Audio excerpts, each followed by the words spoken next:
राष्ट्रवादी काँग्रेसचे शरदचंद्र पवार पक्षाचे अध्यक्ष शरद पवार यांच्या मुलाखतीनं महाराष्ट्रातीलच नव्हे तर देशातील राजकारणात खळबळ उडवून दिली आहे. शरद पवार यांनी देशातील प्रादेशिक पक्ष काँग्रेसमध्ये विलीन होतील अशी भविष्यवाणी केली आहे. आमची आणि काँग्रेसची विचारसरणी सारखीच असल्याचं त्यांनी सांगितलंय. आपण पदाधिकारी आणि कार्यकर्त्यांची मतं घेऊन राष्ट्रवादी पक्ष काँग्रेसमध्ये विलीन करण्याबाबत निर्णय घेऊ असं शरद पवार म्हणाले होते.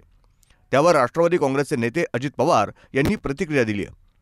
शरद पवार मनामध्ये जे असतं तेच करतात, परंतु दाखवताना तो सामूहिक निर्णय असल्याचं दाखवत असल्याचं अजित पवार यांनी सांगितलं.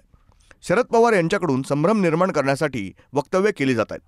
त्यांना पाहिजे तेच ते करतात. त्यांचा तो स्वभाव आहे, तो बदलणं शक्य नाही.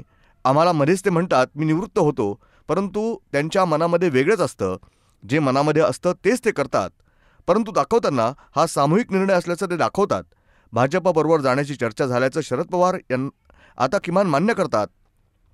यासाठी 6 बैठका झाल्या होत्या, तर भाजपसोबत जायचं नव्हतं तर का झाल्या होत्या बैठका, असा प्रश्न अजित पवार यांनी केलाय. ब्युरो रिपोर्ट, न्यूज डेस्क, महानगराची लाईफलाईन, मेट्रो न्यूज.